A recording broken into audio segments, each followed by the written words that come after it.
Nagsimula ang kalbaryo ni Aling Rosita nang magkaroon siya ng nakakahindik na karanasan sa gitna ng kanyang pagsiserbisyo sa simbahan bilang isang katikista. Halo-halong kababalaghan ang gumambala sa kanya. Gayunpaman, pinili niyang maging matatag at matapang para ipakita sa mga masasamang nilalang na hindi lahat ng miyembro ng simbahan ay kaya nilang akitin at hilahin sa kadiliman. 55 taong gulang si Aling Rosita, may 5 anak, pero ang 2 lamang sa kanila ang nananatili sa poder niya. Ito ay sina Elena at Simon. Ang 3 naman ay nagsipagtrabaho na sa Maynila. Ang mga ito ang nagpapadala ng ipansusuporta sa pamilyang naiwan sa Negros. Sila naman ay sina Berta, Tonyo at Baldo. Sina Berta at Tonyo ay nagsipag-asawa na at may mga anak na rin. Sa katunayan, iniwan nila ang mga anak sa pangangalaga ni Aling Rosita. Si Baldo na kasama din nila sa Maynila ang nanatili lamang na binata. Ang kwentong ito ay iikot sa anak ni Berta na si Sally, isang 5 taong gulang na bata.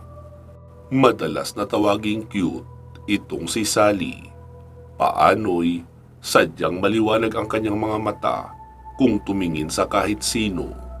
Idagdag pang napakakulot ng buhok nito na animoy instant noodles.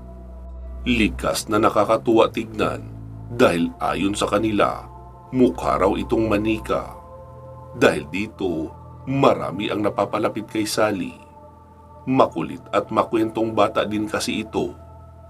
Isa na sa madalas mag-imbita sa kanya na sumama sa bahay nila ay ang lolo nitong si Mang Gary, na kababatang kapatid ni Aling Rosita.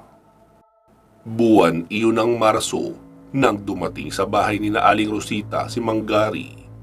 May mga dala itong pasalubong sa apo. "Ate Rosita, nasaan si Sally?" "Abay, nasa labas lang ah. Bakit?" Napakamot ng kanyang ulo si Mang Gary. "Gusto ko sana siyang ipasyal sa bahay, ate. Hinahanap siya ni Mila eh." Wika niya na ang tinutukoy ay ang anak niyang dalaga na mahilig sa bata. Natawa si Aling Rosita. "Kaya pala nasasanay ang batang iyan dahil ini-spoiled mo. Tignan mo nga, panay ang hingi sa akin ng kung ano-ano. Mabuti sana kung nakapagpadala na ang nanay niya ng pera para may maipambili ako. Kaso, mukhang delay na naman ang sahod, kaya wala pang padala." "Hayaan mo na ate, bibigyan ko naman ng pera yung bata. Iyon na lang ang ibili niyo ng chichirya o biskwit na hinihingi niya." "Ay naku Gary, kapag sinanay mo iyan na palagi binibigyan ng perang papel, ay baka hindi na yan makontento sa barya lang." Dumungaw sa bintana si Aling Rosita at tinawag ang kanyang apo sa labas. "Sally, alika at isasama ka raw ng lolo Gary mo." Kaagad na nagliwanag ang mga mata ng bata. Tuwang-tuwa na dumating si Mang Gary. Kaagad itong lumapit sa kanila at magalang na nagmano. "Magandang hapon po, Lolo Gary. Isasama mo na naman po ba ako kay Auntie Mila?"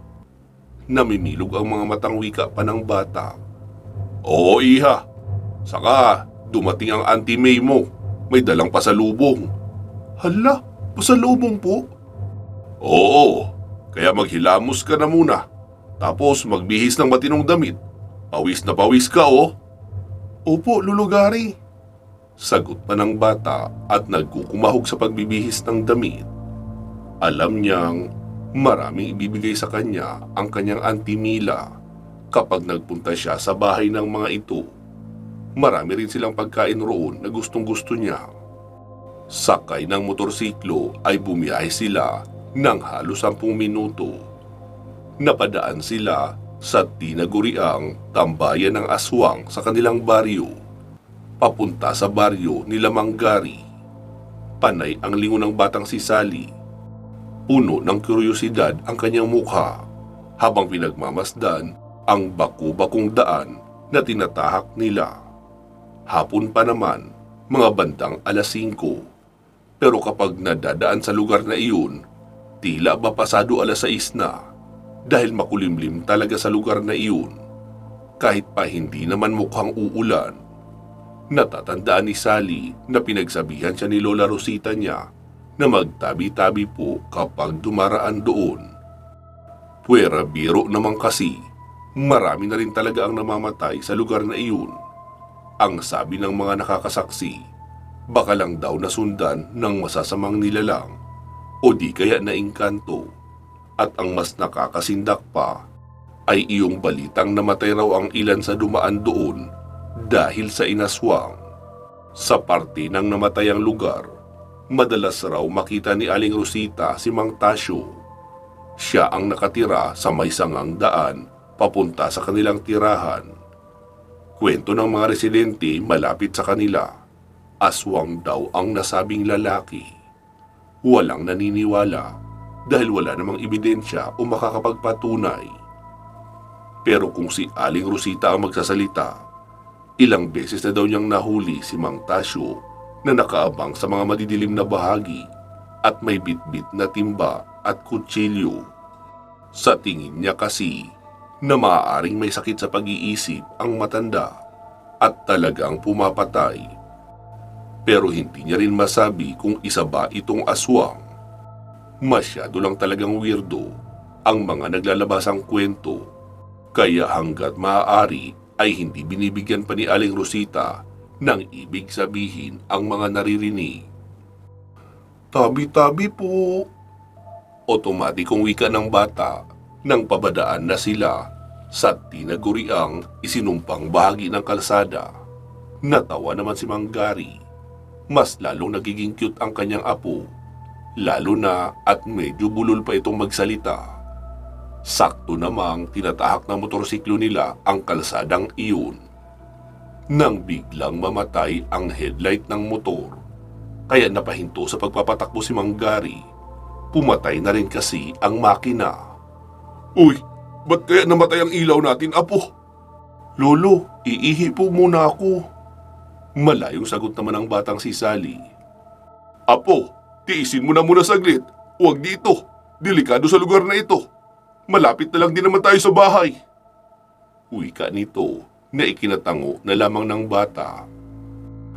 Lingid sa kaalaman ni Mang Gary, may nakikita na itim na anino ang batang si Sally na kanina pa nito kangitian. Bye-bye! Wika pa ng bata at kinawayan ang hindi naman nakikitang nilalang. Biglang kinilabutan si Mang Gary noong mapansin iyon. Kaya kaagad niyang pinaandar ang makina ng motor at noong umandar ay pinaharurot niya na ang motorsiklo. Hindi na nilingon pa kung sino o anong klaseng nilalang ang kinakawayan ng kanyang apo. Lalo na at nararamdaman niya ang paggapang ng kilabot papaakyat sa kanyang bato. Pagkarating sa bahay ni Mang Gary, pinagkaabalahan nila Mila at May si Sally. Binigyan ng maraming pasalubong na tsokolate at mga damit. Saglitan ding nagkwentuhan hanggang sa tawagin na sila ni Aling Crisanta, ang asawa ni Mang Gary, para maghapunan. Sumunod ka na sa kusina, Sally, ha? Kakain na tayo. Wika ni Mila at hinayaang bukas ang pinto. Hindi sumagot sa pagkakataong iyon ang batang si Sally. Pero napansin ni Mila na tila may kinakausap ito.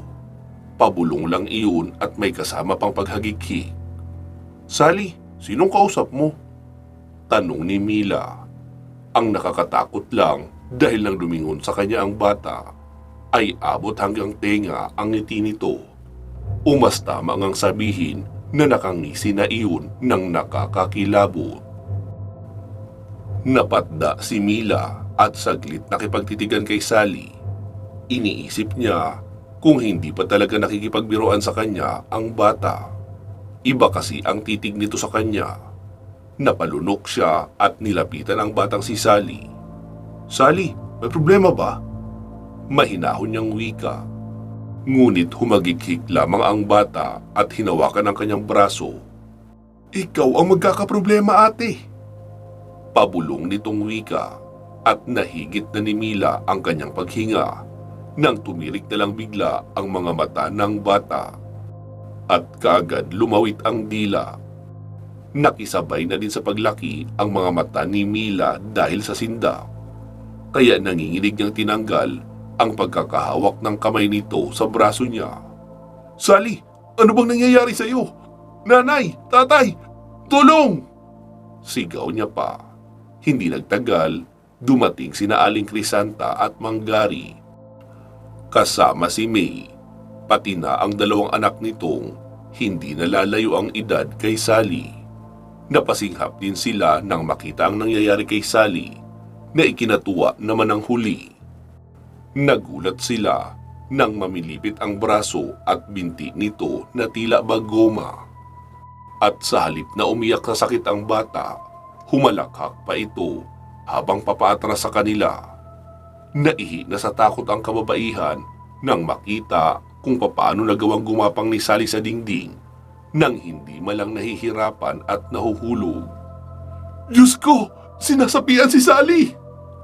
Naisambulat ni Aling Crisanta. Kaagad namang niyakap ni May ang mga anak at dali-daling ipinasok sa kwarto. Hindi naman niya mapapabayaang bangungutin ang kanyang mga anak dahil sa kasindak-sindak na bagay na ginagawa ni Sally. Kung sino amang nilalang ng kadiliman ka, lubayan mo ang apo ko! Angil ni Mang Gary sabay hablot ng holy water na nasa altar. Mali ka! Maling-mali! Hindi ako nilalang ng kadiliman at hindi ako aalis sa katawang ito. Dito na ako kakain ng masarap na putahe. Napatras ang lahat nang makitang nagbago ang anyo ni Sally, naging matanda at kulubot ang mukha. May pangil at mahahabang kuko. Ang dila nito ay humaba at lumawit. Tapos naging mabalahibo ang buong katawan.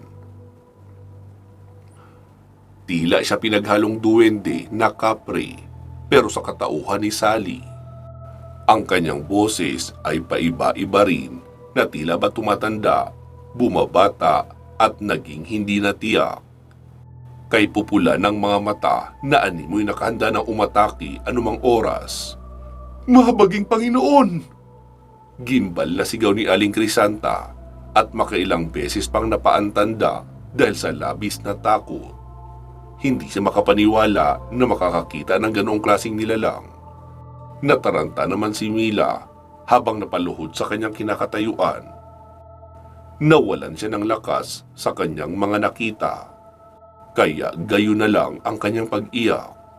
Nabaling naman ang tingin ni Sally sa kanya at nandilisik siyang dinuro.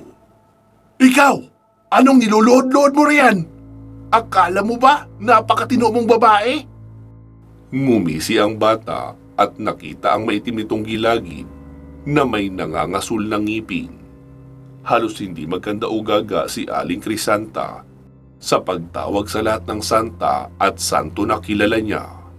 Labis ang kanyang takot sa nakikitang pangingitim ng mukha ni Sally na hindi na normal para sa isang bata. Si Mang Gary naman ay nakapagdesisyon ng lapitan ang bata. Tinangka niya itong pakalmahin, ngunit nagulat siya nang hawakan ito ang kanyang braso at iwaksi ang kanyang kamay. Kay layo ng nabalya niya, dahilan para gulantang siya na napatingin sa kanyang apo. Sally! Ano bang nangyayari sa'yo? Nandilisik ang mga mata ng bata nang tawagin niya ang pangalang ito. Anong Sally ang pinagsasabi mo riyan? Sa akin na ang katawan ng batang ito. Hindi na kay Sally. Pakiusap, huwag mong sasaktan ang apo ko. Lubayan mo na siya. Parang awa mo na. Pagsusumamong muli ni Mang Gary, humalakak ng kay Tinis ang nilalang at nang uuyam na pinagmasdan siya. Tumahimik ka, tanda! Pakiusap! Hindi ko na isasauli sa'yo ang batang ito. Akin na siya. Matapos iyong sabihin, ay nagwala na nga ng todo si Sally na nasa anyong hindi nila matiyak kung bata pa ba o matanda na. Pinagbabasag nito lahat ng bagay na mahakip ng kanyang tingin. Nang makita niya ang ilang poon na nasa altar, ay walang panghihinayang na binalya niya ang mga iyon sa sahig, kaya nagsitumbahan at nabasag. Gulat, takot at panghihilakbot ang naramdaman ng buong mag-anak. Kay lakas ng katawan ni Sally at sa pagkakataong iyon, natitiyak na nila na hindi na normal ang nangyayari rito. Humaba ang dila ng bata at pinulupot sa namataang pusa, ang alagang pusa ni Mila. Sa kanilang harapan mismo ay binutas ni Sally ang tiyan ng pusa at nilantakan ang laman loob nito. Tila ba isang hayok na nilalang na tanging hilig ay ang malalansang nasa loob ng katawan ng sino o anumang nilalang na may buhay. Nagsisigaw sa takot si Aling Crisanta at nagtatakbo papalayo para humingi na ng tulong. Makalipas ang ilang sandali, dumating ang ilang mga tanod at may dala ng lubid. Ayaw sanang ipagapos ni Manggari ang bata, pero dahil sa nananakit na ito, kailangan nilang gawa ng paraan na wala muna itong masaktan. Binalot nila na animoy isang suman ang bata at tinalian ng lubid sa tulong ng iilang mga kalalakihan. Hindi nga siya makapaniwala nang makitang para mapakalma ang bata ay sinabuyan ito ng isa sa mga tanod ng dinikdik na bawang. Nang hina ito ng husto, mangiyak-ngiyak na si Manggari na isinakay nila sa isang pedicab si Sally para iuwi papabalik sa bahay ni na Aling Rosita. Mabuti na lang, hindi na nakapanlaban si Sally kahit nasa nakakasindak na anyo pa rin ito sa kadahilan ng pinigaan siya ng bawang sa noo at sa palad. Huwag kang mag-alala pare, hindi naman masasaktan si Sally niyan. Pero nalaman ko kaagad na aswang ang nagluloko sa apo mo dahil lang hina isa sa bawang. Kaya bang gawin ng mga aswang iyon? Takang tanong ni Manggari. Oo naman, lalo na ang mga berba lang. Ganyan kasi ang katangian nila. Sumasapi sila sa tao para kainin ang sariling laman loob nito. Kapag namatay naman ang sinapian nila, lalabas na rin sila sa katawan ng naging biktima at lilipat na naman sa iba para magpakabusog. Paliwanag ng lalaki. Kung ganoon, kailangan na talaga nating maihatid itong bata kina Ate Rosita, ani Manggari. Kaagad namang binilisan ni Mang Andres ang pagmamaneho ng sasakyan. Naaawa na din siya kay Sally na paniguradong pinaglalaroan ng aswang. Mabuti na lang nakarating sila kaagad sa bahay ni na Aling Rosita. Pasado alas 8 na iyon ng gabi. Tahimik na ang mga kapitbahay pero gising pa ang kanyang Ate Rosita na may hawak na rosaryo nang nagtangkang sumalubong sa kanila. Anong nangyari? Nagtatakang tanong nito nang makalabas ng bahay. Ate, tulungan mo ako! Si Sally! Ate, napaglaruan daw siya ng aswang! Ano? Nasaan siya ngayon? Heto, nakahiga sa sasakyan. Halika nga rito. Diyos ko, iyan na ba si Sally? Seryoso ko ba yan sa sinasabi mo, Gary? Pinunasan ni Manggari ang kanyang mukha. Oo ate, si Sally yan. Ano bang nangyari sa batang iyan? Bakit nagkaganyan? Ibang-iba na ang itsura niya. Hindi na wika ni Aling Rosita. Kaagad nilang dinala si Sally sa may altar kung saan naroon ang kanyang mga puon. Sa labis nilang gulat, nagwala si Sally. Mga hayop! Ilayo niyo ako sa mga puon na iyan! Ilayo niyo yan sa akin! Nanggigigil na wika nito. Matapang na hinarap ni Aling Rosita ang batang si Sally. Hindi ako natatakot sa iyo! Isa kang alagad ng kadiliman! Wika nito, kasabay ng malutong na paghalakhak. Hindi niyo ako kilala! Iyan ang tatandaan niyo! Hiniklas ni Sally ang kumot na nakatali sa kanya nang walang kahirap-hirap. Nakangisi pa ang napakapangit at mabalahibo nitong mukha. Napaatras ang dalawa nang makita nilang itinaas ni Sally ang kanyang mga kamay na parang mang lubid na pinulupot. Hindi sila kagad nakagalaw sa labis na sinda. Ang pagkakaikot ng mga braso at binti ng kawawang bata ay literal na paniguradong pahirap iyon sa kawawang bata. Kaya naman, nang makabawi sa pagkatulala, ay mabilis na kinuha ni Aling Rosita ang kanyang tinatagong holy water. Saka kinuha ang libreto na ginagamit niya sa pagdarasal sa kahit anong okasyon. Sinabuyan niya ng banal na tubig ang bata at hinayaang mabasa. Nang hina ito at hindi nakapanlaban. Gayon na lamang ang tuwa nila nang makitang dahan-dahang nanumbalik ang dating itsura ni Sally. Bumalik sa pagiging bata. Nang hihina na napasalampak si Sally sa sahig, na pinagtulungan nilang lapitan. "Sally! Opo! Ano bang nangyayari sa iyo?" Nag-aalalang wika sa kanya ni Aling Rosita. Umiiyak na hinawakan ni Sally ang kamay ng kanyang lola at nanghihinang ngumiti. "Lola, masakit po ang tiyan ko," wika ng bata. Kinarga naman kaagad ni Mang Gary ang kawawang bata at dinala sa kwarto. Pinahiga sa kama at hinarap si Aling Rosita. Nagsalita ang lola ng bata. "Gary, kumuha ka ng abo mula sa lutuan, yung mainit-init pa. Tapos magdikdik ka, noong mamula-mulang bawang, iyon ang ipampapahid ko sa kanya." Instruksyon ni Aling Rosita. Nagmamadali naman na tumalima si Mang Gary. Sising-sisi ito kung bakit pa niya isinama si Sally sa kanila sa ganoong oras na papadilim na. Kahit maliwanag pa, ay alam naman niya na talagang delikado at kinakatakutan ang parting iyon ng kalsada na papauwi sa kanila. Wala na ngang kahit sino ang naglalakas ng loob na makadaan doon sa gabi, sa takot na sila ay aswangin o paglaruan ng masasamang elemento. Si Aling Rosita naman ay natigilan habang nakaabang kay Sally sa loob ng kwarto. Wala nang kung sino mang elemento ang kumukontrol sa bata. Pero may naririnig siyang kampay ng malalaking pakpak at sumabay pa ang pamilyar na huni ng aswang. Isang mabagsik na nilalang na naghahanap ng dugo at laman loob. Galit na nagsalita si Aling Rosita. "Hindi kami natatakot sa iyo, aswang ka! Lubayan mo kami kung ayaw mong sunugin ko iyang nguso mo!" Matapang niyang wika at narinig ang tunog ng pagkampay ng aswang na papalayo. Nang dumating na ang mga pinahanda ni Aling Rosita, ipinahid niya ang katas ng bawang sa buong katawan ni Sally. May taglay na amoy ang bawang na alam nilang mahirap talagang ipaliwanag. Pero hindi nila akalaing may mas aalingasaw pa pala sa amoy na malansa at nakakasulasok mula sa singaw na nanggagaling sa katawan ni Sally.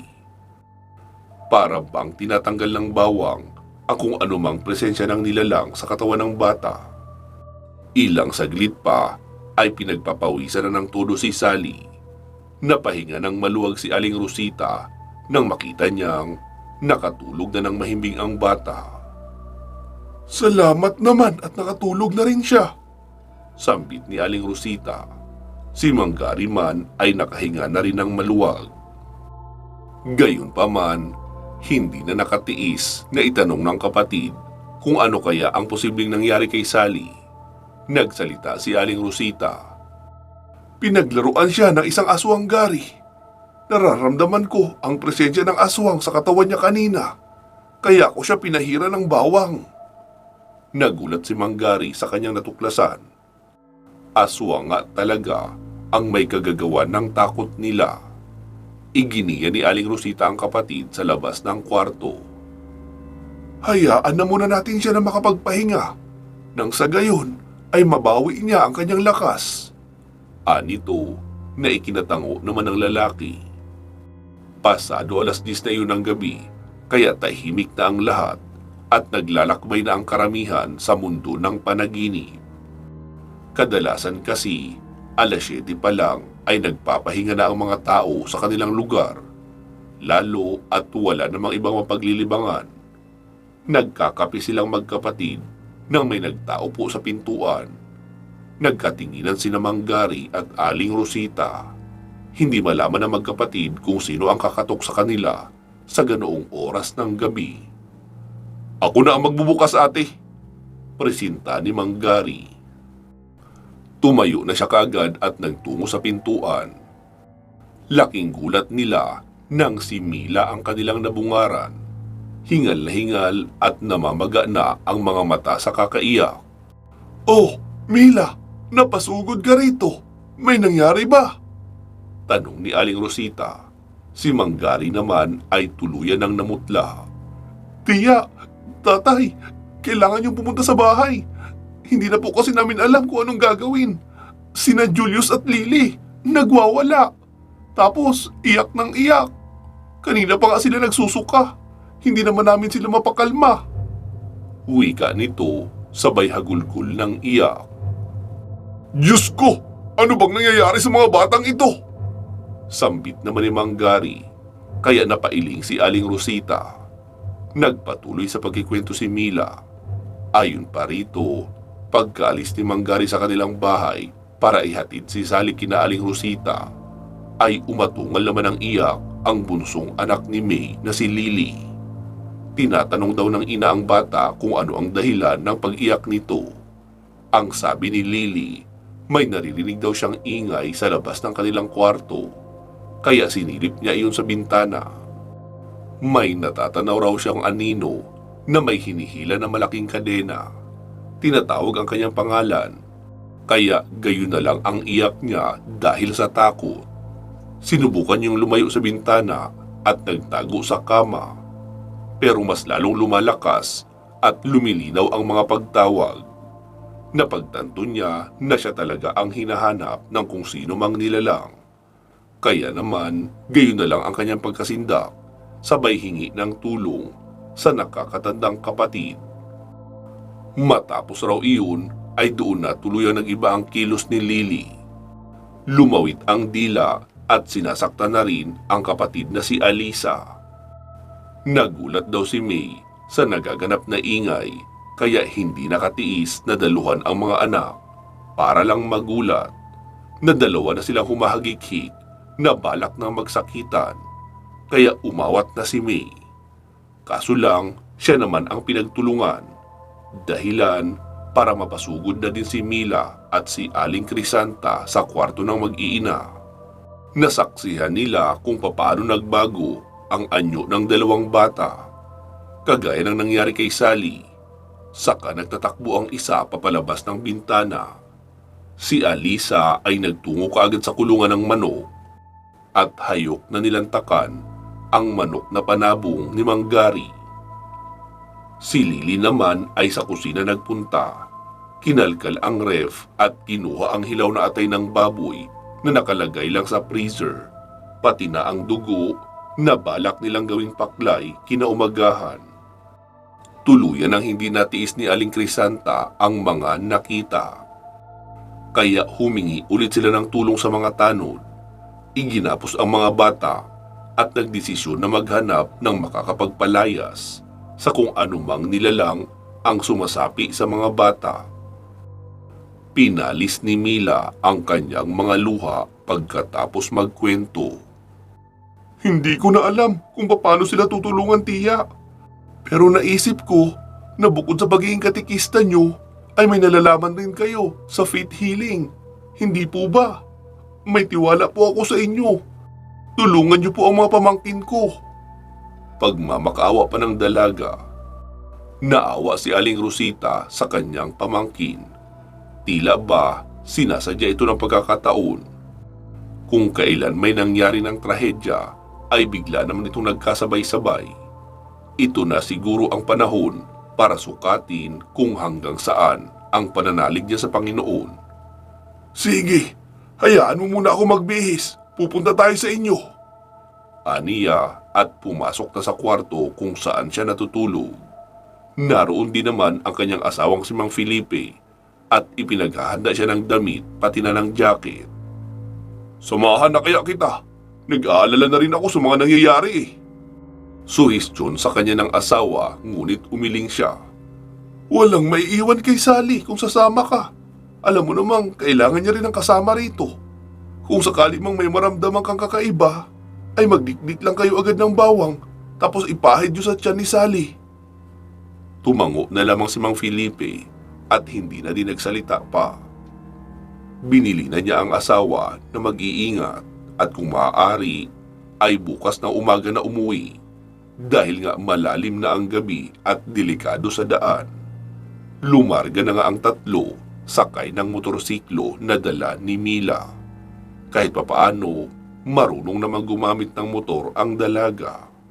Binagtas nila ang kahabaan ng kalsada papauwi sa bahay nila Manggari. Nang mapadaan sila sa tinaguriang isinumpang lugar, ay bumigat ang pakiramdam ni Aling Rosita. Tila ba may kakaiba sa lugar na iyon na nahihirapan siyang ipaliwanag. Hindi nila pinansin ang kakaibang presensya na iyon habang nagpapatuloy sa kanilang pagbiyahe. Mabuti na lang, hindi naman manhid ang mga kapitbahay. Ilan sa kanila ay nagtungo sa bahay ni Manggari upang samahan sina Aling Crisanta at May sa pagbabantay sa dalawang bata. Mangiyak-ngiyak na sumalubong sa kanila si May pagkarating. Ano ba kasing nangyari? Bungad kaagad ni Aling Rosita pagkababa niya ng motor. Hindi ko po namalayan. Ang bilis ng pangyayari, tita. Iginiya siya nito para silipin ang mga bata. Para nga silang mga halimaw.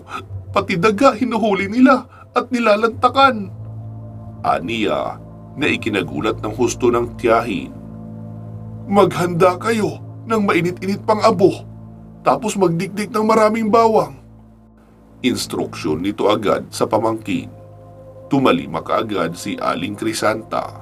Kagaya ni Sally, ganoong klase ng paraan din ang pagpapalis ni Aling Rosita sa kung anumang nilalang sa katawan ng dalawang bata.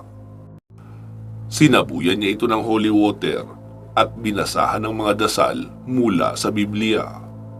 Nang kumalma ang mga bata, bumalik naman ang mga ito sa normal na anyo. Pinahiran niya ito ng bawang at diniinan ng abo. Nakahinga ng maluwag sina Aling Rosita, Manggari, Aling Crisanta, Mila at May. Buong akala nila, mananatili na lamang ganoon ang mga bata. Kasalukuyan sila nagkakape nang magsalita si Manggari. Ate, kanina noong papunta pa lang kami rito ni Sally, ay biglang namatay ang ilaw at makina ng motor doon sa lugar na nakakakilabot. Kaya napilitan kaming mapahinto roon saglit para alamin ang nangyayari. Napansin kong may sinabihan ng babay doon si Sally. Kaya dali-dali kong pinaandar ang makina. At pagkarating nga lang rito, ilang saglit lang ang lumipas, ay naging iba na kaagad ang kilos ni Sally. Sumagot naman si Aling Rosita. Kung ganoon, malakas ang pakiramdam ko na may nilalang sa lugar na iyon na nakasunod sa inyo. O mas tamang sabihin siguro na doon tumatambay ang aswang na nag-aabang ng mga bata na gusto niya biktimahin o di kaya ay mahawaan. Mas lalo namang lumakas ang iyak ni May. Bakit po ang mga anak ko nadamay? Hindi naman sila nagawi Rona. Maiintindihan ko pa ang nangyari kay Sally dahil papadilim na noong idaan siya doon ni tatay.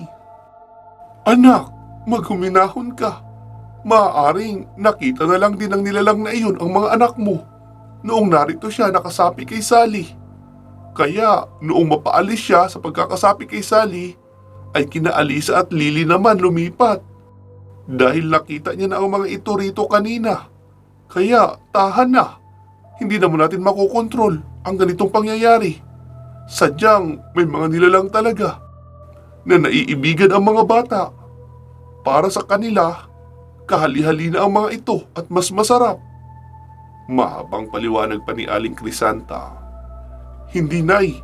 Hindi ito aksidente lang.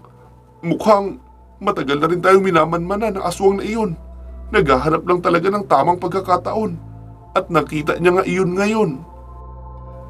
Angil ni May, kaya napatayo si Aling Rosita. Tama ang anak mo, Crisanta. Hindi ito nagkataon lang. Punteriya talaga ang mga apo natin. Kaya ang kailangan natin gawin ay gumawa ng proteksyon para hindi magtagumpay ang nilalang na ito sa pamiminsala sa ating mga apo. Mahaba pa ang gabi at marami pa siyang oras para isakatuparan ang masama niyang balak. Palibutan niyo ng maraming bawang lahat ng parte ng kwarto at bahay na pwede nilang pasukan para maiwasan ang paglapit ng mga nilalang sa mga bata. Sila kasi ay may natatanging paraan din ng pambibiktima maliban sa pagdaluhong at pag-aabang. Minsan, nagsasagawa sila ng ritual para lumabas ang espiritu nila sa kanilang katawan at sumapi naman sa katawan ng balak nilang biktimahin. Natahimik ang lahat sa tinura ni Aling Rosita. Walang sino man ang makatanggi dahil alam nilang may punto ang matanda. Isa pang tanod kanina ang nagsabi na aswang nga ang may kagagawan ng kaguluhan sa pagkatao ni Sally. Kaya naman, pinunasan ni May ang kanyang luhaang mukha. Ako na po ang maglalagay ng mga bawang, aniya at tumayo. Maglagay din kayo ng suob o iyong kawayang bagakay na sibat. Kailangan ito para hindi basta-basta makasilip ang aswang sa kinaroroonan ng mga bata. Ako naman ay kailangan na rin umuwi. Nag-aalala din ako para kay Sally. Ani Aling Rosita, kaya marahas na tumanggi si Mang Gary. Pero ate, masyadong delikado ang daan papauwi sa inyo. Bukas ka na umuwi, pakiusap. Tanggi nito, pero hindi nagpapigil ang matanda. Huwag mong iiwanan ang mag-iina mo, Gary. Hayaan mo na din ako umuwi. Hindi ako natatakot sa nilalang na nagtatago sa dilim. Mas malaki ang tiwala ko sa Panginoong Diyos. Kaya, alam kong lulubayan nila ako. Matatag na wika ni Aling Rosita at inihanda na ang kanyang mga gamit. Kailangan niyang umuwi dahil natatakot din naman siya na baka balikan ng aswang si Sally. Kung ganyang hindi na kita mapipigilan, hayaan mo ipadala ko ito sa iyo, ate. Mag-iingat ka, ha? Anito, sabay abot ng isang flashlight at tansong punyal. Matapos ang ilan pang habili ni Aling Rosita, umalis na siya para umuwi sa kanila. Pasado 3:00 na ng madaling araw, kung sa ibang pagkakataon, matatawag siyang hibang sa kanyang ginagawa. Sino ba naman ang matinong tao na maglalakad ng madaling araw ng nag-iisa? Pero dahil siya si Aling Rosita at may matindi siyang rason, hindi na niya ininda pa ang sasabihin ng sinuman na makakapansin sa kanya. Sabi pa sa kanya ni Mang Gary na huwag na siyang dumaan sa lugar kung saan sila huminto ni Sally kanina at talagang hindi mapagkakatiwalaan ang lugar na iyon. Pero wala namang ibang alam na daan si Aling Rosita. Alangan namang ikutin niya ang 2 barangay para sa ibang daan tumahak. Kaya naman napilitan siyang bagtasin ang madilim na kalsadang iyon. Tutal naman may flashlight siyang dala. Kahit papaano may tanglaw na siya sa daan. Noong papadaan na siya sa isinumpang kalsada, napakurap-kurap si Aling Rosita nang makitang namatay na lang bigla ang kanyang flashlight. Makailang beses niya pa itong inayos-ayos pero talagang ayaw na nitong umilaw. Kaya naman, ganun na lang ang pagmumura niya. Mga lintik kayo mga nilalang rito. Ano ba talagang problema niyo sa akin? Kung talagang matapang kayo, huwag kayong gagamit ng bata para takutin ako. Harapin niyo ako. Angil niya at nagpatuloy sa paglalakad. Hindi na niya pinansin ang mga ingay ng kuliglig at panggabing hayop na tila malapit na ding magretiro sa pag-iingay. Ang alam lang niya, kailangan niyang maging matapang, lalo na at sinadya ng aswang na ito na sindakin siya. Mabuti na lang at mabilis siyang nakalagpas sa isinumpang kalsadang iyon. Otomatikong nagliwanag ulit ang kanyang flashlight na hawak. Tila ba hindi man lang ito nagkaroon ng depekto kanina? Hindi na pinansin ni Aling Rosita ang mga bagay na iyon. Nanahimik na lamang siya at nagpatuloy sa paglalakad. Malapit na siya sa sapa nang may matanaw na malaking bulto roon na hindi niya tiyak na nilalang sa di kalayuan. Literal na nakaabang ito sa gitna ng kalsada. Pinilit na tapangan ni Aling Rosita ang kanyang loob at nagpatuloy sa paghakbang. Habang papalapit siya sa bulto, nagiging malinaw na ang itsura nito sa kanyang paningin. Kumakabog ang dibdib ni Aling Rosita sa labis na takot, pero hindi niya ito pinakita. May kung anong tapang mula sa kanyang kaibuturan ang bigla na lang umusbong at nagtulak sa kanya para umusal ng dasal. Nang ilang hakbang na lang siya sa malaking bulto, nagulat siya nang makitang isa itong malaking aso na may itim na balahibo, mapupulang mga mata at naglalaway na bibig. Napalunok ang ginang sa kanyang nakita. Alam niyang hindi normal na aso ang nasa kanyang harapan. Gayunpaman, tinatagan niya ang loob at mas lumapit pa rito. Siyempre, wala naman siya ibang daraanan kundi ang kinakatayuan nito. Magkamali ka lang ngayon ng pagdaluhong sa akin. Talagang isasaksak ko sa iyo. Ang hawak kong tansong punyal, lintik ka.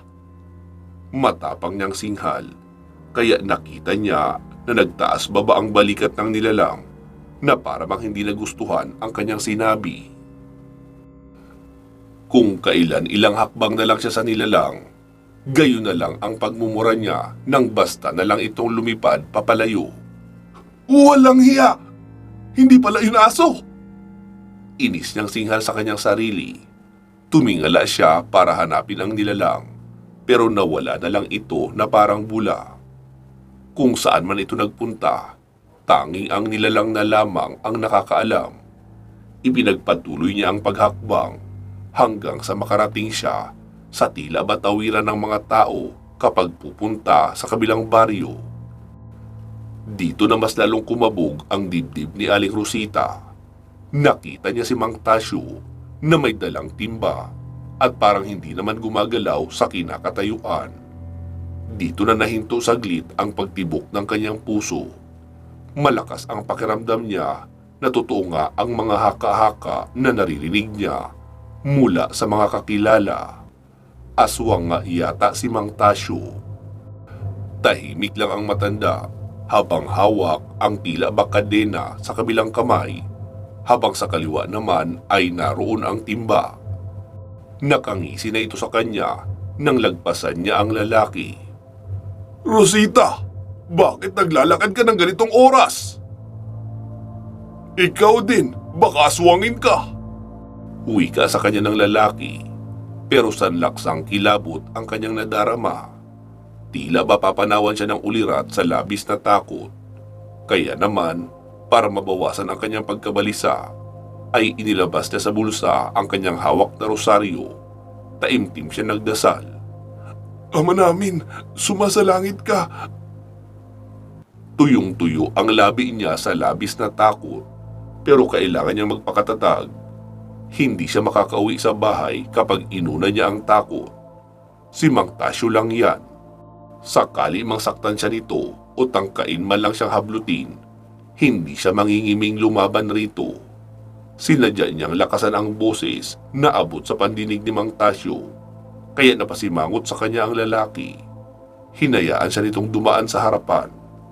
Habang papalayo siya, napapaisip siya na kung ibang tao siguro ang napadaan dito, baka ginilitan na lang ni Mang Tasyo ng leeg. Malinaw naman niyang nakikita na iyon ang balak ng matanda. At kung hindi siya nagkakamali ng hinala, aswang nga ang matandang iyon. Tigbi-tigbi na ang pawis ni Aling Rosita nang makalagpas siya sa tulay. Nararamdaman pa niya sa likuran si Mang Tasyo, pero hindi na siya nag-abalang lumingon pa. Takot na siya. Gayunpaman, alam niyang malapit na siya sa kanilang tahanan. Nagpatuloy siya sa paglalakad hanggang sa makarating na siya sa sangang daan.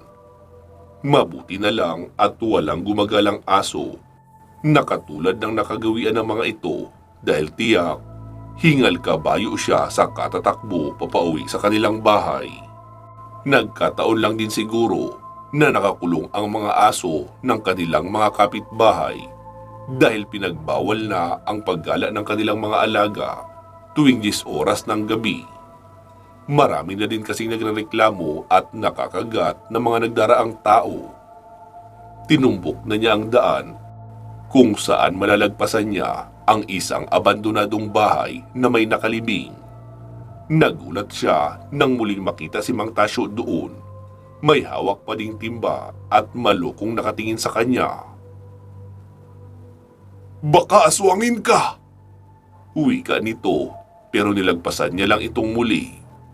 Mas lalo pa siyang naging masigasig sa pagdarasal, lalo na at napapansin niyang mas nagiging mabalasik na ang tingin nito sa kanya. Pero sa hindi malamang dahilan, hindi naman makalapit ang matanda. Mabuti na lang, nakalayo na siya kaagad kay Mang Tasyo. Nakahinga siya ng maluwag nang matanaw niya ang kanilang bahay. Maliwanag pa din ito dahil hindi pinapatay ang ilaw sa loob. Gayunpaman, kampante na si Aling Rosita. 4:00 na ng madaling araw noon. Kahit papaano, may mga makakapansin na sa kanya. Sakali masundan pa siya ni Mang Tasyo hanggang sa bahay nila. Si Mang Felipe na rin ang nagbukas ng pinto para sa kanya. Oh, ano nangyari? Bakit ka umuwi ng ganitong alanganing oras? Yan talaga ang pinag-aalala ko sa iyo eh. Baka magpumilit kang umuwi kahit mag-isa at gabing-gabi pa. Bungad ng kanyang asawa na ikinahinga ng maluwag ni Aling Rosita. Ako nga din eh, nag-aalala para sa sarili ko kanina. Akala ko, magiging katapusan ko na. Aniya, napalingon sa kanya si Mang Felipe pagkasara nito ng pinto. Bakit? May nangyari ba? Isinalaysay ni Aling Rosita ang tungkol kay Mang Tasyo. Hindi makapaniwala ang kanyang asawa sa narinig. Kung gayon, totoo nga ang haka-haka na aswang yang si Tasyo. Bulalas ni Mang Felipe. Oo nga, mukhang totoo nga yun. Pero huwag kang maingay. Pakiwari ko, galit siya sa akin. Dahil natuklasan ko ang ginawa niya sa mga bata. Tinangka niya akong abangan sa may tulay at sa may libingan. Pero hindi naman siya makalapit sa akin. Wika niya na ikinagalit ni Mang Felipe. Abay talagang loko ang lalaking yan ah. Balak pa niyang manakit ng ibang tao pagkatapos ng ginawa niya. Hayaan mo na Felipe. Hindi niya naman ako nagawang masaktan. Pero kailangan natin mas maging maingat. Malinaw na ngayon na may pag-alagalang aswang sa ating baryo. Ito ang kailangan natin bantayan. Aniya. Oo, tama ka. Sige na, magpahinga ka na. Anong oras na oh? Malapit na mag-umaga. Oo, sige. Sagot naman ang huli. Dahil hindi nakatulog ng buong magdamag, kaya agad na rin siyang pumasok sa kwarto at nahiga. Kahit papaano naman, ay hindi na din nagambala pa si Sally ng aswang. Naging maayos na ang pakiramdam ng bata at nakakausap na ng maayos. Pasado 11:00 ng tanghali, nang magpaalam naman ang anak nila Aling Rosita at Mang Felipe na si Simon. Maghahanap daw ito ng mapapasukang trabaho para makatulong sa pang-araw-araw nilang pangangailangan. Pinayagan naman ito ni Mang Felipe. Huwag mo lang gisingin ang nanay mo, Simon. Mag-uumaga na yan na tulog. Sige po tay, tutuloy na ako. Tumango naman si Mang Felipe at nagpatuloy sa pagluluto. Dinaanan naman ni Simon ang pamangkin na si Sally na nakatanaw sa bintana at kinukusot ang buhok. Tito, huwag mo pong guluhin ang buhok ko ah. Huwag mo nang hintayin ang admirer mo dyan, hindi na darating yun. Aniya na ikinabusangot naman ng mukha ng bata. Iiling-iling na umalis siya ng bahay at nagtungo kina Mang Doming, ang kilalang hasyendero sa kanilang bayan. Balak niyang makiusap dahil ilang beses na din niyang narinig mula sa mga kakilala na naghahanap ito ng trabahante. Ngunit nakasalubong niya naman si Mang Tasyo. Alam niya ang reputasyon ng matanda. Kaso lang, iba ang naging mindset ni Simon. Inisip niya na kapag kinaibigan niya ang matanda, ay titigilan na nito ang pamilya nila. Tutal wala pa namang nakakaalam sa kung ano ba ang tunay na nangyari sa kanila. "Magandang umaga, Simon." Maliwanag ang bukas ng mukha na bati sa kanya ng matanda. Tumango naman agad si Simon. "Magandang umaga din ho, Mang Tasyo. Napasyal kayo?" "Abay oo, aalis kasi ako iho. May kailangan ako puntahan. Naghahanap ako ng magbabantay sa mga alaga kong kambing. Babayaran ko ng 1,000 sa isang araw na pagbabantay." Napamulagat ng mata si Simon. Malaking halaga ang 1,000. Kung tutuusin, 1 linggong trabaho na din niya iyon. Kaya naman, nainganyo siyang magpresenta. Pwede po kaya na ako na lang? Sayang po ang 1,000 kung sa iba pa mapupunta." Hilaw niyang ngiti sabay kamot sa kanyang ulo. Napatawa na din si Mang Tasyo. "Kung ganoon, aba, halika na at maaga akong aalis." Wika na lamang nito, saka nagpatiuna sa paglalakad. Sumunod si Simon sa matanda, hanggang sa makarating ang dalawa sa bahay nito. Wala nang asawa si Mang Tasyo, kamamatay lang nito. Hindi naman matukoy ng mga tao ang ikinamatay ng babae. Walang makapagsabi. Pero ang bulong-bulungan mula sa pamilya ni na Aling Rosita, hinawaan raw ni Mang Tasyo ang babae. Paano'y may nakakita raw dito na umatake sa isang bahay noong nakaraan. Ang kabarkada ni Simon na si Nardo. Mag-isa lang kasing natutulog ang binata sa kamalig nila sa gitna ng palayan. Kailangan niyang gawin iyon para magtaboy ng mga maya na kumakain sa kanilang mga pananim. Hindi sinasadyang binabalik-balikan ng aswang ang binata, kaya sa ikatlong balik nito, tuluyan na ngang nasaksak ni Nardo ang aswang. Nagulat nga lang siya nang pagtunghay niya rito ay mukha ng asawa ni Mang Tasyo ang kanyang nakita. Nakatakbo ang nilalang, pero nagdududa na noon ang binata. Makalipas lang ang 3 araw, nagulat ang lahat nang mamatay ang babae, nang wala man lang masabing matinong dahilan. Bigla na lang daw itong nahulog sa sinasakyang motorsiklo habang bumabiyahe sila ng mister na si Mang Tasyo papunta sa syudad. Nang minsan nga magkita si Simon at Nardo, naikwento niya sa kaibigan ang naging karanasan sa aswang. Hindi naniwala si Simon dahil nga hindi pa naman siya nakaranas. Isa pa, mahirap paniwalaan na nahawaan niya ni Mang Tasyo ang asawa niya dahil kaanak din ito ni na Aling Rosita. Pinsang buo bilang eksaktong kaugnayan. Pagdating sa bahay nila, binalingan siya ng lalaki. "Sandali lang at magbibihis ako." Pagkabalik nito ay nakasapatos na nga at iniabot ang 1,000 buo sa kanya. "Mga kambing lang ang babantayan mo, iho. Huwag mo silang hahayaang mabilad sa araw, ha?" Wika nito. Umalis na si Mang Tasyo at naiwan si Simon sa kamalig ng lalaki. Doon siya nanatili dahil malapit iyon sa pastuhan. Naiilang din kasi siyang manatili sa bahay nito dahil may anak na dalagita itong nakatambay lang doon. Tinatanghalian ay nagulat siya nang makarinig ng maiingay na angilan ng mga aso.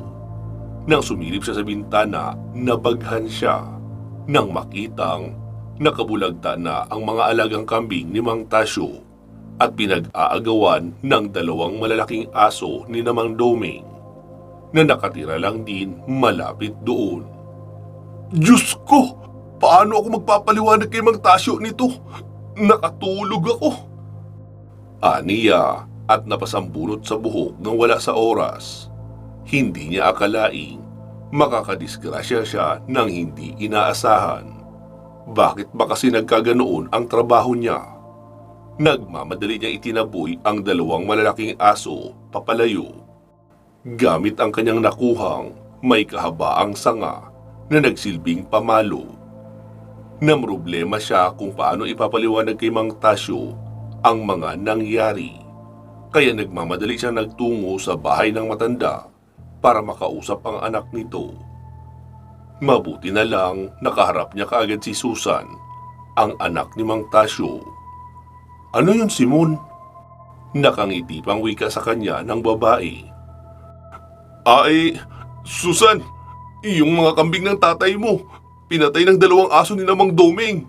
Nahuli na kasi ako sa pagsagip, kaya patay na ito nang dumating ako." Bumakas ang panghihinayang sa mukha ni Susan. Ngunit panandalian lamang iyon. Ngumiti pa ang babae at pinaupo siya sa kawayang papag sa labas ng bahay. "Wala na tayong magagawa riyan, Simon. Ang kailangan na lang ay sabihin natin kay tatay ang totoong nangyari." Pero baka magalit ang tatay mo. "Oo, tama ka rin naman. Pero kailangan din natin maging tapat sa pagsasabi sa kanya. Hindi mo naman sinasadya eh." Napangiti si Simon sa dalaga. Malawak din pala ang pag-iisip nito. Sana lang maging ang ama ng dalaga ay mapakiusapan niya rin. Pagkarating ng matandang si Mang Tasyo mula sa mahalagang lakad, ibinalita kagad ni Simon ang nangyari sa mga kambing nito. Hindi ito nagsalita o ngumiti man lang, pero alam niyang labis itong nanghihinayang.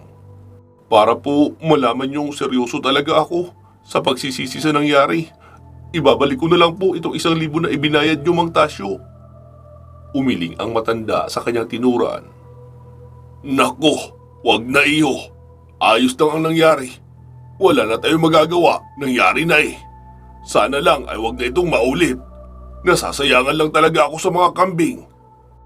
May bahagyang kislap at talim sa tingin ng matanda pagkasabi ng mga katagang iyon. Kinahapunan ay nahihiyang nagpaalam si Simon sa matanda na uuwi na.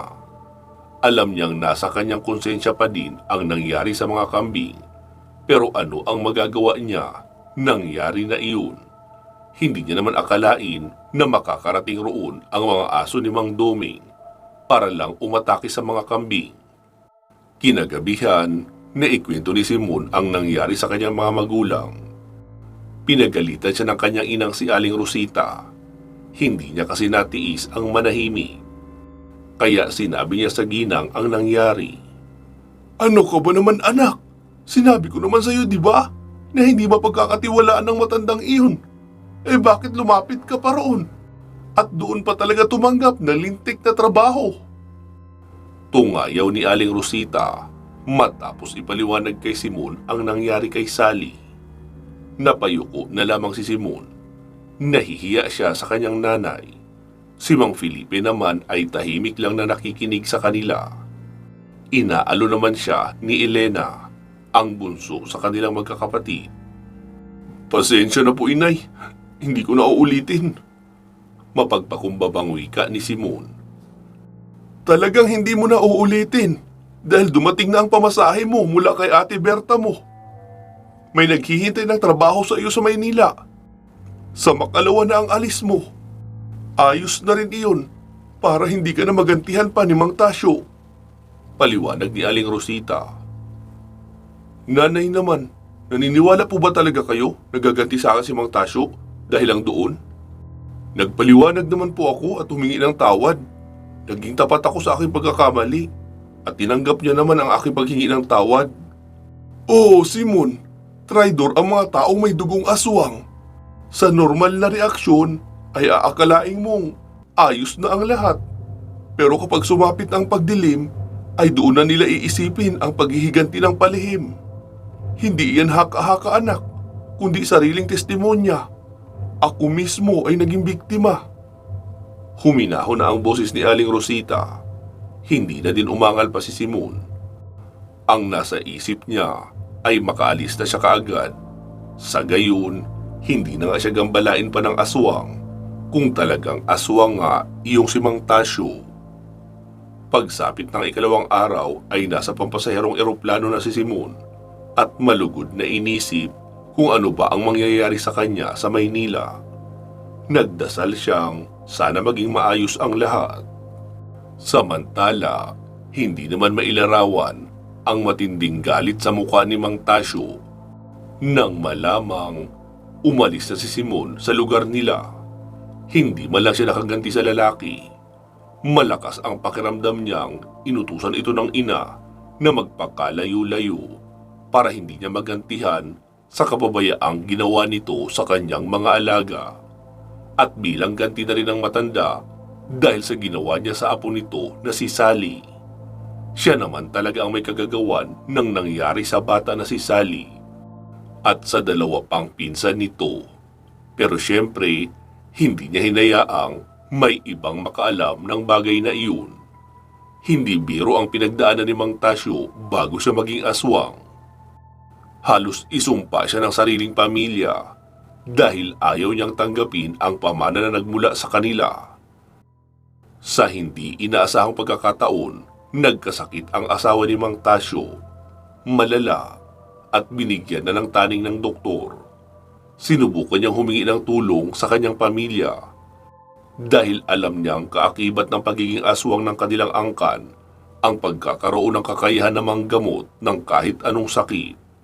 Sila nga ang tinaguriang mga taong immortal na ang tanging kahinaan lamang ay kung mapapaslang sila ng isang malakas na albularyo o babaylan. Nagawa nga namang gamutin ng kanyang pamilya ang kanyang asawa, pero yun nga lang, napilitan silang dalawa na tanggapin ang pamana ng kanilang angkan. Maging ang kanyang asawa ay nagpahawa rin. Dahil hindi dito nakontrol ang pagkaaswang, kaya naging bayolente at napatay ni Nardo sa isang pag-atake. Hindi niya magawang sumbatan o kausapin man lang si Nardo patungkol doon dahil baka maghinala ito tungkol sa kanila. Mas lalong sumama ang tingin ni Mang Tasyo nang makitang dumaan si Elena sa kalsada. Ito ang bunsong anak ni Aling Rosita. Dala na din ang galit niya sa ginawa ni Simon na hindi siya makaganti. Naisip niyang kay Elena na lamang igawad ang parusa. Samantala, nagulat ang lahat nang mamatay ang kapitbahay ni na Aling Rosita na si Elmo. Binata pa ito. Nasa edad 30 lang mahigit at nakatira sa bahay ng kapatid niyang si Andrew. Wala silang maiturong dahilan kung ano ba talaga ang ikinamatay ng kawawang binata. Bilang katikista, obligasyon ni Aling Rosita na pangunahan ang pagdarasal sa namatay. Ipinakuha nila ang lay minister na si Mang Anselmo at isinagawa ang pagdarasal, habang ang iba naman ay inaasikaso ang paglilibingan kay Elmo. Ito ang naabutang tagpo ni Elena nang umuwi siya sa bahay nila mula sa pagbili sa tindahan. Kunot-noo pa siya nang makita ang mga taong seryosong nagdarasal habang nakaabang sa kung anong nakahimlay sa isang sulok at nababalutan ng kumot. Sinubukan niyang makiusyoso, kaya naman napansin siya ni Aling Rosita. Elena, anak, halika, makisabat ka rito. Wika niya na ikinakamot ng ulo ng dalaga. Nanay naman may assignment pa ako. Rason niya pa rito, nasa 3rd year high school pa lang ang dalaga at maraming gawain sa eskwelahan. Gayunpaman, pinilit siya ni Aling Rosita. Saglit lang naman ito, anak. Sige na. Kailangan nating tapusin nang makauwi na tayo. Walang nagawa ang dalaga kundi ang sumunod sa utos ng kanyang ina. Pero hindi talaga siya mapakali habang tinitingnan ang patay. Na ayon kay Aling Rosita ay iyon si Elmo na kanilang kapitbahay. Sa tagal ng pagkakatitig niya, tila hindi naman ito tao, kundi isang putol na katawan ng saging lamang. Gimbal na kinalabit ni Elena ang kanyang ina. Nanlalaki ang mga matang napalingon ito sa kanya. Ano ba, Elena? Pabulong nitong tanong. Nay, bakit pinagdarasal niyo ang isang kaputol na katawan ng saging? Nanginginig niyang tanong, kaya gayon na lang ang pagkagulat ni Aling Rosita.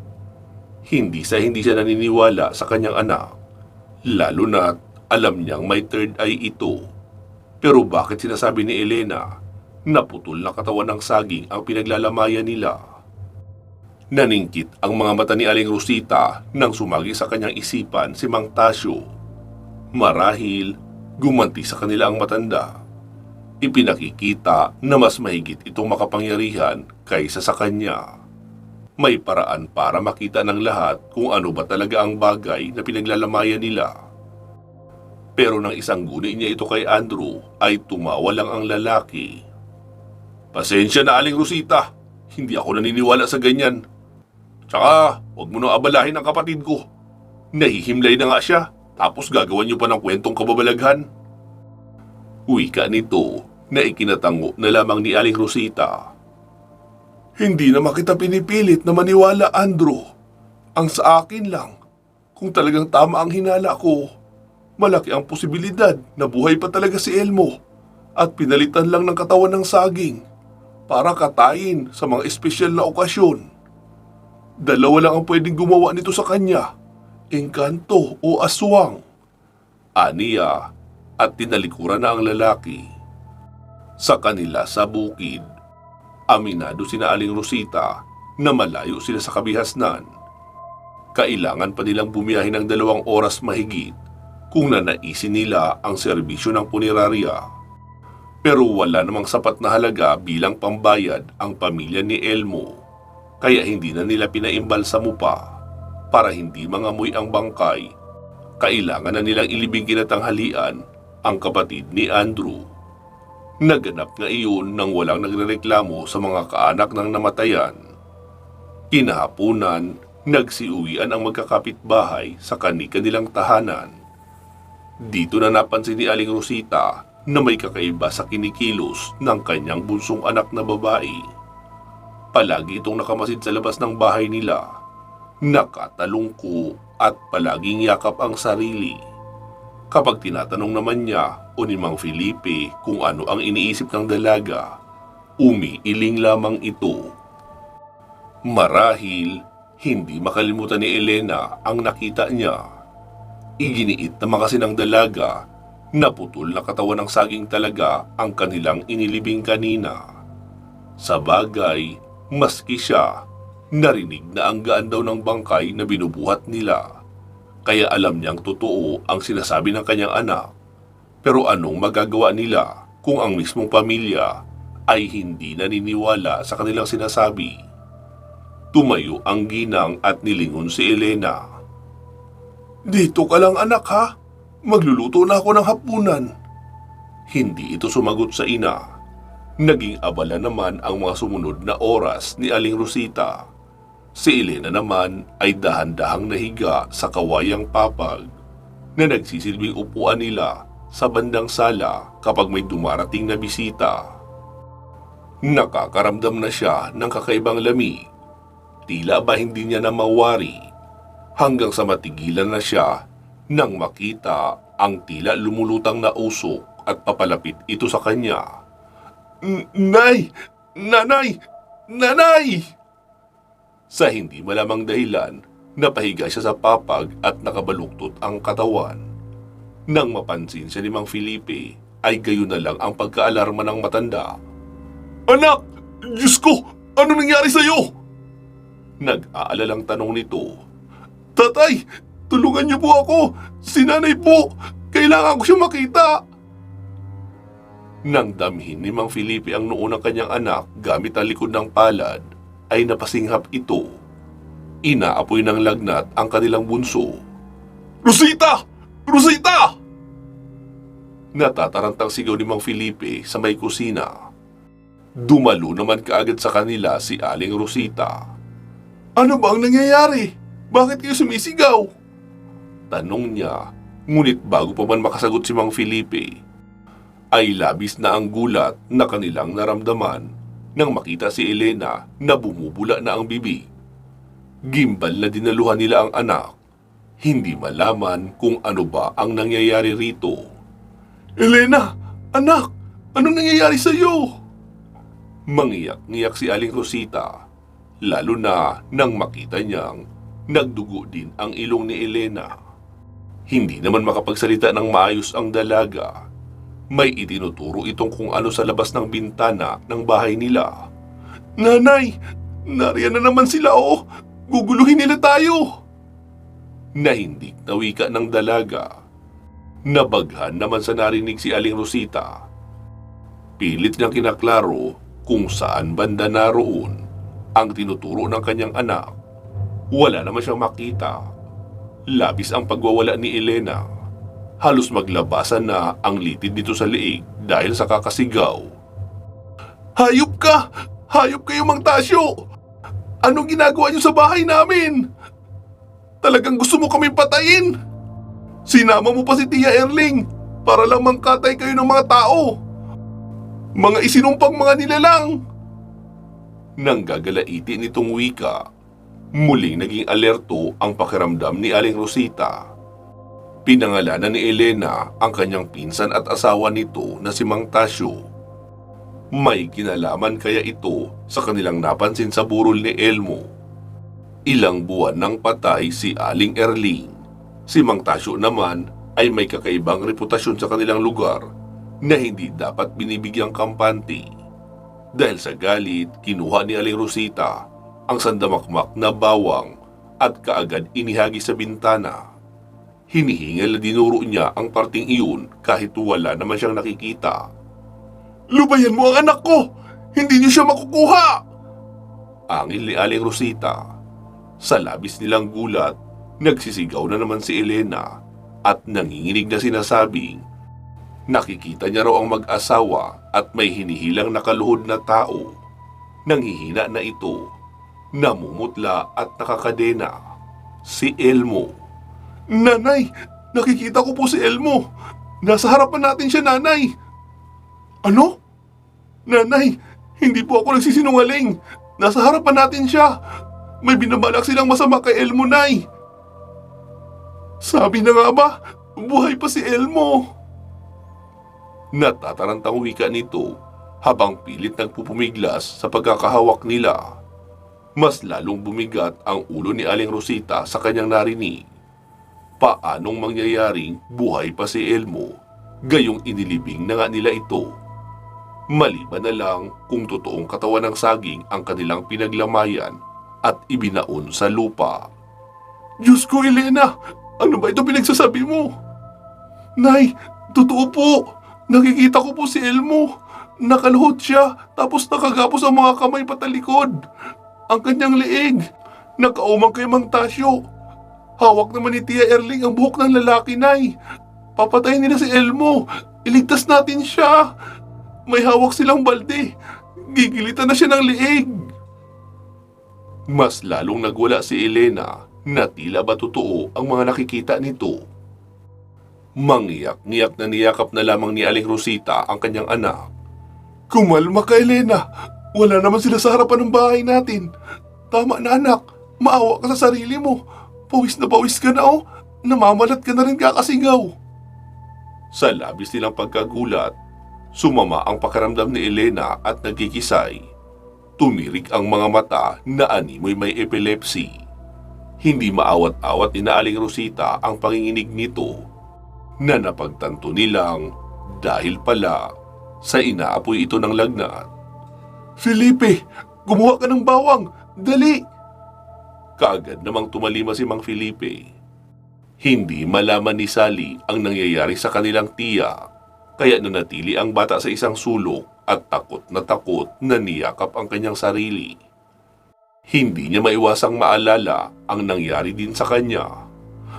Papagad, tulungan mo po si Tita Elena. Huwag mo po siyang pababayaan. Maawa ka po sa amin. Taimtim na dasal lang bata. Abala naman si Aling Rosita sa pagpapahid ng diniktik na bawang sa katawan ni Elena. Malamig ang pawis na nananalaytay sa katawan nito at doon labis na natakot si Aling Rosita. Alam niyang may pinupuntirya ang kung sino mang nais pumasok sa katawan ni Elena, kaya lumalamig din ang katawan nito. Elena, anak, lumaban ka! Huwag kang papayag na matalo nila tayo! Huwag kang titigil sa pagsupil sa mga nilalang sa paligid mo! Magdasal ka, anak! Sumigaw ng pagkalakas-lakas si Elena. Nakaabot ang ingay nila sa labas ng bahay, kung saan naagaw nito ang pansin ng mga kapitbahay. Ilan sa kanila ay nakiusyoso at nagbubulungan pa. Ayos din niya si Rosita! Hinahayaan sigurong gumamit ng ipinagbabawal na gamot ang dalaga niyang anak. Ayan tuloy, nawawala na sa sarili. Wika ng isang tsismosa na hindi kabatian ni na Aling Rosita. Mula sa bintana ay narinig niya ang tinuran na iyon ng kanilang kapitbahay, pero hindi siya nagpakita ng kahit anong interes o pagpatol rito. Para sa kanya, wala namang mangyayari kung sasagutin niya ang matanda. Gayong mas tama lang na wag na itong patulan. Hayaan mo na siya, Rosita. Kailangan nating iligtas ang anak natin. Malilin lang lamang tayo ng aswang. Wika pa ni Mang Felipe na ikinatango ni Aling Rosita. Marami pa sa mga kapitbahay nila ang nagpalabas ng hindi magandang salita tungkol sa kanilang anak. Kesyo nababaliw na ito o nagpagamit ng katawan sa murang edad at marami pang iba. Lahat ng iyon ay pinalagpas lang ni Aling Rosita. Alam niya kung ano ang nangyayari sa kanila. Agad namang napasigaw si Elena, kasabay ng pagyakap nito kay Aling Rosita. Nanay, pinatay na nila si Elmo! Nakita ko po, Nay! Pinatay nila sa harapan ko si Elmo! Ginilitan nila ng leeg! Wala man lang tayong nagawa, Nay! Patay na si Elmo! At tungal lang dalaga, nakita pa nila nang ngumanga ng todo ang bibig ni Elena kahit wala namang nakikita. Halos mapunit ang gilid ng labi ng dalaga sa laki ng pagkakanganga. Para bang may invisible na bagay na ipinapasak sa bunganga nito. Tila nabibilaukan ang dalaga habang pilit na nanlalaban, ngunit nakahawak ito ng mahigpit sa balikat ni Aling Rosita. Bumuhos ng todo ang luha ng ginang. Hindi niya alam kung anong klaseng pagsubok ba itong nararanasan niya, pero siguradong sobrang sama nito at hindi man lang niya magawang kontrahin. Tumirik ang mga mata ng dalaga sa kabumagsak sa lupa na kaagad naman nilang sinalo. Kailangan ko siyang ilaban, Felipe. Para siyang lutang at wala sa sarili niya. Kailangan ko siyang ipagtanggol laban sa masasamang nilalang na gusto siyang kunin sa atin. Pinahiga nila sa kama si Elena at hinayaan na magsalita ng kung ano-ano. Tila ba nagdidiliryo ang kawawang dalaga, kung saan binabanggit nito ang mga nakakadiring bagay na tanging ito lamang ang nakakakita. Kagaya ng pagkatay di umano sa kawawang si Elmo sa kanyang harapan. Pinaghihiwa-hiwalay ang parting laman loob, dugo at karne nito. Sa katunayan, may malalaking hiwa daw na ipinalamon sa kanya ang dalawang pangalang nabanggit niya kanina. At pilit na pinapalunok kaya siya ngumanganga ng pagkalaki-laki. Nasapu tuloy ni Aling Rosita ang sariling dibdib. Hindi yata at may katotohanan ang lahat ng sinasabi ng kanyang anak. Dala ng matinding desperasyon, kinuha niya ang libreto para sa dasal ng pagbawi ng kaluluwa. Iyong may larawan ni Archangel Michael, kung saan sinasabing ito raw ang nagliligtas ng mga kaluluwang kinukuha ng kahit sinong nilalang na balak gamitin ang katawan ng tao sa kasamaan. Sinimulan niya ang pag-usal ng ritual. Halos manlumo si Elena nang marinig ang mga banal na salita ng Panginoon. Tila ba may kung ano sa kanyang pagkatao na hindi matanggap ang dasal. Nagpupumigla siya at halos mamilipit ang mga braso at binti sa labis na paggalaw. Hindi na nga niya alam kung paano ba nagagawa ang bagay na iyon. Gayong napakahirap ipilipit ng sariling braso na tila ba goma. Hindi pinansin ni Aling Rosita ang ginagawang pagwawala ni Elena. Mas nilakasan niya ang pagdarasal kung saan pati si Sally na kanina ay nakasiksik sa isang sulok napapagaya din sa pagdarasal niya. Ilang sandali lang, lumingon sa kanya si Aling Rosita. Sally, Iha, pwede mo ba akong ikuha ng tubig sa kusina? Pakilagay sa baso at lagyan mo ng kaunting asin. Utos niya rito. Tumalima kaagad si Sally at nagmamadaling nagtungo sa kusina. Pagkabalik nito, iniabot ang dalang baso na may lamang tubig sa kanyang lola. Wala na silang holy water, dahil naubos na ito noong huling engkwentro ni Aling Rosita sa pagwawala naman ni Sally. Gayunpaman, bilang isang katikista, pwede siyang gumawa ng isang tubig na hindi man matatawag na banal, ay maaari namang hinga ng blessing sa itaas sa pamamagitan ng pagdarasal. Ilang sandali lang natapos ni Aling Rosita ang pagdarasal, pinabango naman ni Mang Felipe ang dalagang anak at hinayaan na ipainom ni Aling Rosita ang kanyang ginawang tubig para kay Elena. Ayaw pa sana nitong lumago, pero inipit niya ang ilong nito at bibig para sa pilitang malunok ang tubig. Maya-maya lang, marami-rami na din ang nalunok ni Elena. Kumalma ang dalaga at nagpakawala ng malalim na paghinga. Tumirik muli ang mga mata nito at kaagad na bumangon para magsuka. Dumuwal ito ng dumuwal hanggang sa magulat sina Aling Rosita nang bumulwak ang malalaking hiwa ng karne mula sa bibig ng dalaga. Napaatras sina Aling Rosita at Mang Felipe. Nagkatinginan sila. Adobong sitaw lang naman ang ulam nila kaninang umaga. Wala din silang ibang kinain at lalong walang iniisip na ibang isusuka dahil hindi pa nga sila kumakain. Bakit magsusuka ng kakaibang karne mula sa bibig ni Elena? Pagakpang napatawa ang dalaga nang makita niya kung anong klaseng karne ang kanyang iniluwa. Tuluyan na siyang nagkamalay. Ay, sinuka ko na si Elmo. Salamat sa Diyos. Nang hihina niyang wika, tila ba nakaramdam ng kaginhawaan. Alam niyang mahirap pero nagawa pa din niyang iluwa ang nakakadiri na karning iyon. Anak, ibig bang sabihin, totoo nga ang mga nakita mo kanina? Hindi siya sinagot ni Elena sa kanyang tanong. Sa halip, sinapo nito ang kanyang tiyan. Nanay, parang lumuwag po ang tiyan ko. Hindi ko po kayang gumalaw ng maayos. Masakit po. Nabugbog ang laman ng bituka ko. Aniya, kaya nagpakuha naman ng abo si Aling Rosita. At pinahid ang mainit-init na parte noon sa kanyang tiyan. Nakaramdam ng kaginhawaan si Elena. Mas lalo pang lumuwag ang kanyang paghinga. Palatandaan na nilubayan na siya ng kung sino mang nilalang na nagbabalak na manakit sa kanya. Kaya naman, maayos na siyang humihinga at nagpahingi ng makakain kay Aling Rosita. Napaiyak naman ang ginang nang mapagtantong maayos na ang kanyang anak. Malinaw na magpapagaling na lamang ito. Pinunasan niya ang tumatagaktak na pawis mula sa mukha.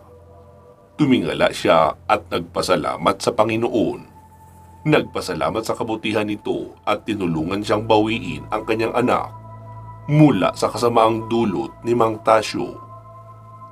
Kinabukasan, piniling sumugod ni Aling Rosita sa bahay ni Mang Tasyo para kumprontahin ang matanda.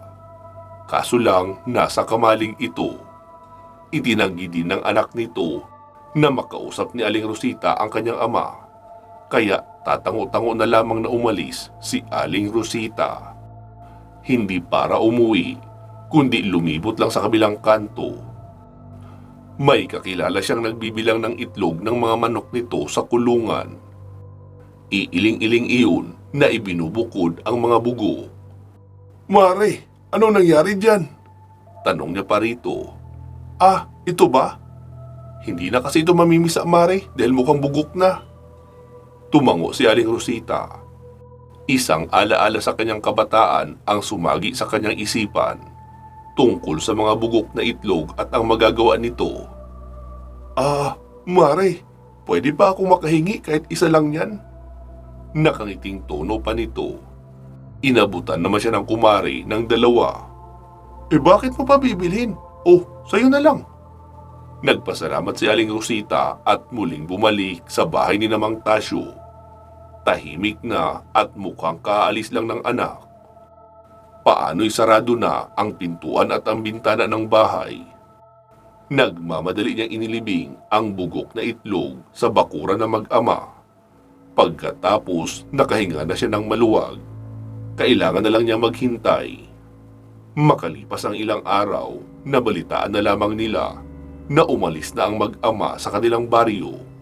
Binenta nito ang lupain pati na ang bahay at iba pang alagang mga hayop. Wala silang dinalang mga kagamitan maliban sa kanilang mga damit na lubos na ikinatuwa ni Aling Rosita. Ang ginawa niyang paglilibing ng bugok na itlog sa bakuran ng matanda ay isang senyales na ang sinumang nakatira sa sinasabing tahanan ay aswang. Kapag ginawa raw ito, hindi magtatagal ang aswang at aalis ito sa kanyang tahanan. Gaano man siya katagal na nakatira rito. Mabuti na lang at nagtagumpay si Aling Rosita. Ngayon, sigurado na siyang ligtas ang kanyang pamilya, lalo na ang kanyang mga anak at apo. Hindi man niya ito nagawang mapatay, pero at least nagawa niya namang mapalaya sa lugar at hindi na makakapanakit o mapaglalaruan pa ang kanyang mga anak o apo ng isang aswang na berbalang. Wakas. Maraming salamat po sa inyong pakikinig. Mag-iingat po kayo palagi at hanggang sa muli.